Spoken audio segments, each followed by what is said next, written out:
Alors j'écoutais hier une émission, je me souviens plus sur quelle radio, on nous parlait du passage du géocentrisme à l'héliocentrisme, hein, comme une grande victoire. Mais je pense que c'était une erreur en fait, cette fameuse révolution copernicienne.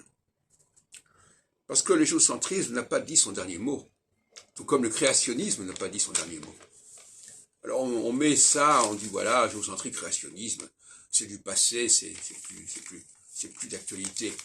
Eh bien moi je considère au contraire qu'il va y avoir un retour de ces deux notions.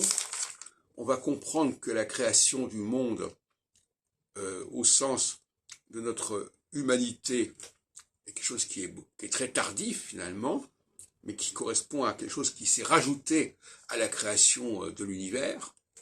C'est une création à l'intérieur de la création, c'est la seconde création. Quant à la question du géocentrisme, on va s'apercevoir que même s'il y a un système solaire qui obéit à des règles générales universelles, notre système solaire a été reformaté, a été connecté avec notre humanité, ce qui est d'ailleurs voilà une grande question.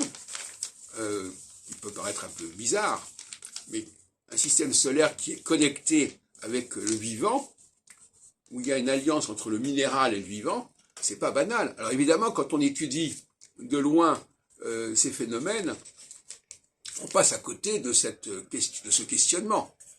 On n'est pas en train de dire, ah, est-ce qu'il n'y a pas un vivant qui est en phase avec le cours des astres, à un moment donné, dans tel et tel monde. Bon.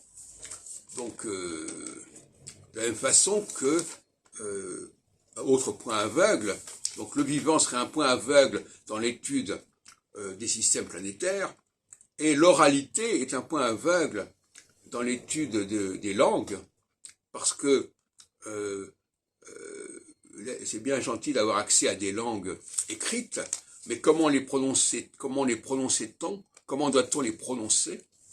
Il y a des règles qui sont respectées par la tradition orale. C'est ce qui a permis à Champollion d'ailleurs de déchiffrer les hiéroglyphes, parce qu'il y avait les Coptes qui avaient gardé un langage qui était plus ou moins celui qu'utilisaient les hiéroglyphes, mais eux, ils avaient une oralité. Et cette oralité était nécessaire. De la même façon que les langues sémitiques